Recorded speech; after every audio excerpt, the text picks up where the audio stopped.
ಎಲ್ಲರಿಗೂ ನಮಸ್ಕಾರ. ನನ್ನ ಹೆಸರು ಹ್ಯಾರಿ. ನಾನು ಇಂದು ನಿಮಗೆ ಹೇಳ ಹೊರಟಿರುವ ಕತೆ ಕೇವಲ ಕಟ್ಟುಕತೆಯಲ್ಲ, ನನ್ನ ಜೀವನದ ಅತ್ಯಂತ ಭಯಾನಕ ರಾತ್ರಿಯ ನೈಜ ಘಟನೆ. ನಾನು ಅಮೆರಿಕಾದ ಕ್ಯಾಲಿಫೋರ್ನಿಯಾದ ಒಂದು ಸಣ್ಣ ಹಳ್ಳಿಯಲ್ಲಿ ವಾಸಿಸುತ್ತಿದ್ದೆ. ನಮ್ಮ ಆ ಹಳ್ಳಿಯ ಹೆಸರು ಸೆಂಟ್ರಲ್ ಎ. ನಮ್ಮದು ಕೃಷಿ ಕುಟುಂಬ. ಈ ಘಟನೆ ನಡೆದಾಗ ನಮ್ಮ ಹೊಲಗಳಲ್ಲಿ ರಾಗಿ ಬೆಳೆದು ನಿಂತಿತ್ತು.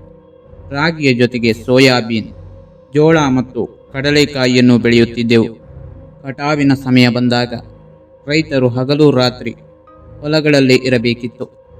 ಏಕೆಂದರೆ ನಮ್ಮ ಹಳ್ಳಿಯ ಸುತ್ತಮುತ್ತ ಕಾಡು ಹಂದಿ ಮತ್ತು ಜಿಂಕೆಗಳ ಕಾಟ ವಿಪರೀತವಾಗಿತ್ತು. ಒಮ್ಮೆ ಅವು ಹೊಲಕ್ಕೆ ನುಗ್ಗಿದರೆ ಇಡೀ ಬೆಳೆಯನ್ನೇ ಸರ್ವನಾಶ ಮಾಡಿಬಿಡುತ್ತಿದ್ದವು. ನನ್ನ ತಂದೆ ಪ್ರತಿದಿನ ರಾತ್ರಿ ಹೊಲದ ಕಾವಲಿಗೆ ಹೋಗುತ್ತಿದ್ದರು. ಆದರೆ ಆ ಒಂದು ದಿನ ಅವರು ಬೇರೊಂದು ಹಳ್ಳಿಗೆ ಹೋಗಬೇಕಾಗಿ ಬಂತು. ಅಲ್ಲಿಂದ ಅವರು ಮರುದಿನವೇ ಹಿಂತಿರುಗಬೇಕಿದ್ದ ಕಾರಣ ಹ್ಯಾರಿ, ಇವತ್ತು ರಾತ್ರಿ ನೀನು ಹೊಲದಲ್ಲಿ ಕಾವಲಿರಬೇಕು ಎಂದು ಹೇಳಿ ಹೊರಟರು. ನಿಜ ಹೇಳಬೇಕೆಂದರೆ ನನಗೆ ಇದು ಸ್ವಲ್ಪವೂ ಇಷ್ಟವಿರಲಿಲ್ಲ. ನಾನು ಹಗಲಿನಲ್ಲಿ ಮಾತ್ರ ಹೊಲಕ್ಕೆ ಹೋಗುತ್ತಿದ್ದೆ. ಆದರೆ ರಾತ್ರಿಯ ಹೊತ್ತು ಆ ದಟ್ಟವಾದ ಹೊಲದ ಮಧ್ಯೆ ಒಂಟಿಯಾಗಿರಲು ನನಗೆ ಒಳಗೊಳಗೆ ನಡುಕ ಶುರುವಾಯಿತು. ಆದರೆ ವಿಧಿ ಇರಲಿಲ್ಲ, ನಾನು ಹೋಗಲೇಬೇಕಿತ್ತು. ಸೂರ್ಯ ಮುಳುಗುತ್ತಿದ್ದಂತೆ ನಾನು ಹೊಲವನ್ನು ತಲುಪಿದೆ. ನಿಮಗೆ ಗೊತ್ತಿರಬಹುದು, ಹಳ್ಳಿಗಳಲ್ಲಿ ಹೊಲದ ಮಧ್ಯೆ 4 ಉದ್ದನೆಯ ಕಂಬಗಳನ್ನು ನೆಟ್ಟು ಅದರ ಮೇಲೆ ಒಂದು ಚಾವಣಿ ನಿರ್ಮಿಸಿ, ಅಂದರೆ ಅಟ್ಟಣಿಗೆ ನಿರ್ಮಾಣ ಮಾಡುತ್ತಾರೆ. ಅಲ್ಲಿ ಕುಳಿತು ಇಡೀ ಜಮೀನಿನ ಮೇಲೆ ಕಣ್ಣಿಡಬಹುದು.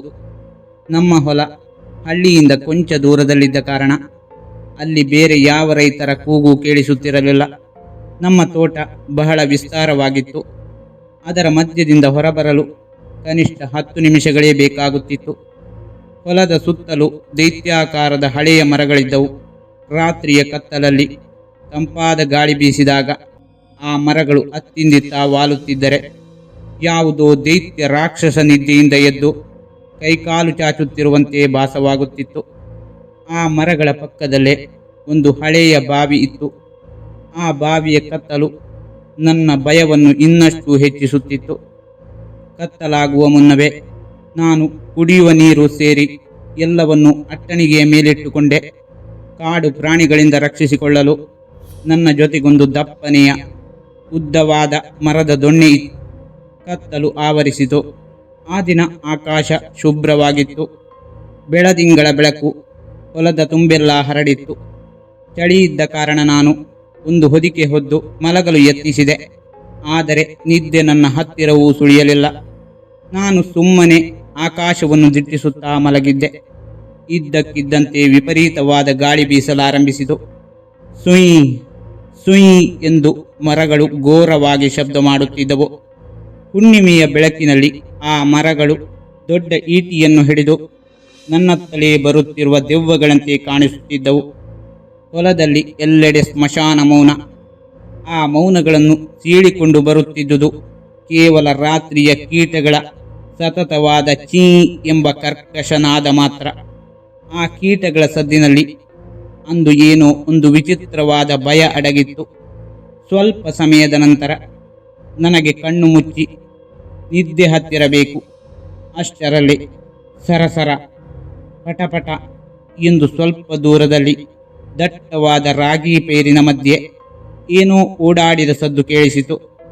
ನಾನು ತಟ್ಟನೆ ಎಚ್ಚರಗೊಂಡೆ. ನನ್ನ ದೊಣ್ಣೆಯನ್ನು ಗಟ್ಟಿಯಾಗಿ ಹಿಡಿದುಕೊಂಡು ಅಟ್ಟಣಿಗೆಯಿಂದ ಕೆಳಗಿಳಿದೆ. ಖಂಡಿತ ಇದು ಕಾಡಿನಿಂದ ಬಂದ ಯಾವುದೋ ಹಂದಿ ಅಥವಾ ಜಿಂಕೆ ಇರಬೇಕು ಎಂದುಕೊಂಡೆ.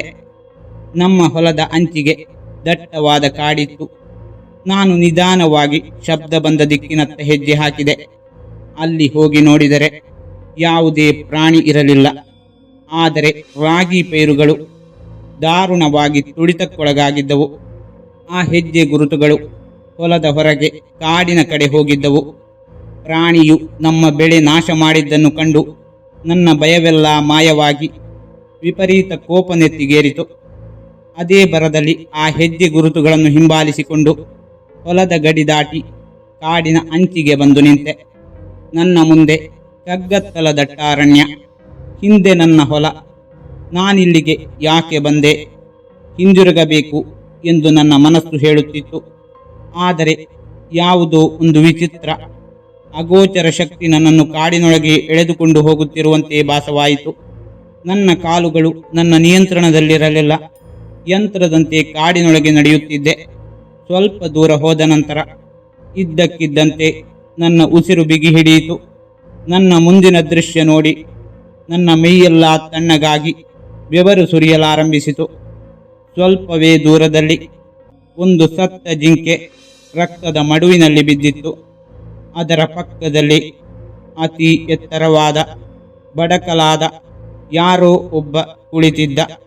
ಆ ಜಿಂಕೆಯನ್ನು ಕೊಂದದ್ದು ಅವನೇ. ಆ ಅಗೋಚರ ದೈತ್ಯ ತನ್ನ ಉದ್ದುದ್ದವಾದ ಚೂಪಾದ ಉಗುರುಗಳಿಂದ ಆ ಜಿಂಕೆಯ ಮಾಂಸವನ್ನು ಹರಿದು ತಿನ್ನುತ್ತಿದ್ದ. ಒಂದು ಕ್ಷಣ ನನಗೆ ನಂಬಲಾಗಲಿಲ್ಲ. ಇದು ಕನಸೇ ಎಂದು ಕಣ್ಣು ಮಿಟುಕಿಸಿದೆ. ಆದರೆ ಅದು ಕನಸಾಗಿರಲಿಲ್ಲ. ಆ ಭಯಾನಕ ಸತ್ಯ ನನ್ನ ಕಣ್ಣ ಮುಂದಿತ್ತು.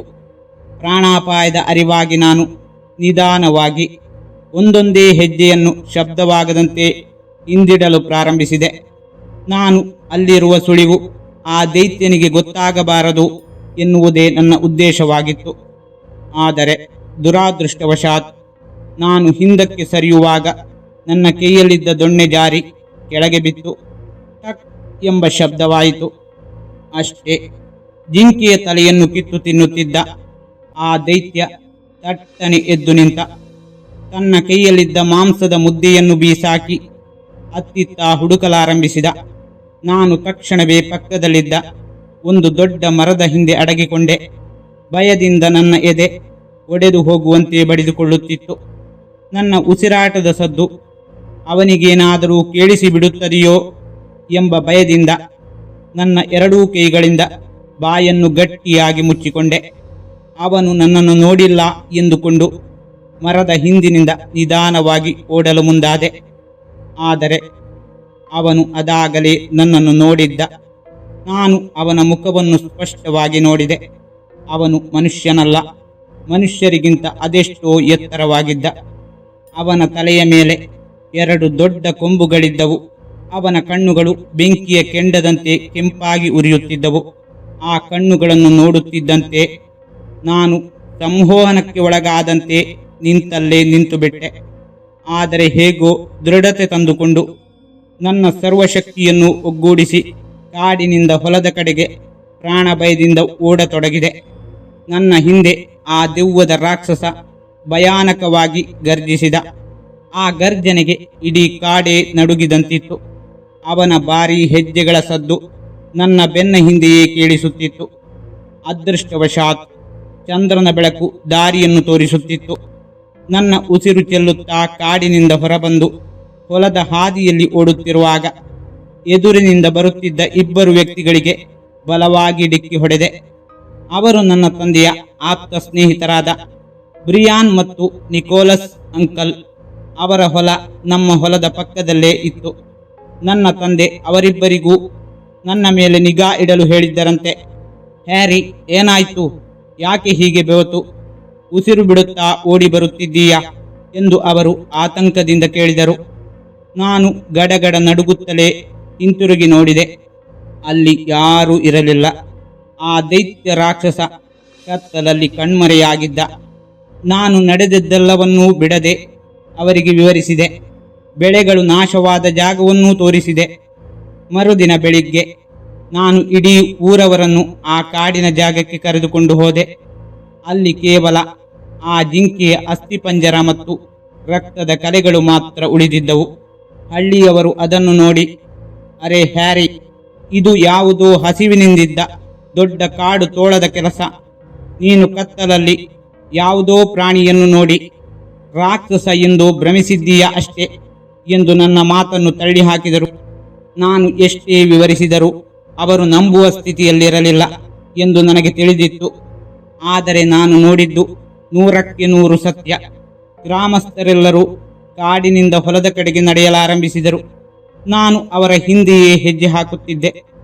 ಆಗ ಇದ್ದಕ್ಕಿದ್ದಂತೆ ಕಾಡಿನೊಳಗಿನಿಂದ ಒಂದು ತಣ್ಣನೆಯ ವಿಚಿತ್ರವಾದ ಗಾಳಿ ನನ್ನ ಕುತ್ತಿಗೆಯನ್ನು ಸವರಿಕೊಂಡು ಹೋಯಿತು.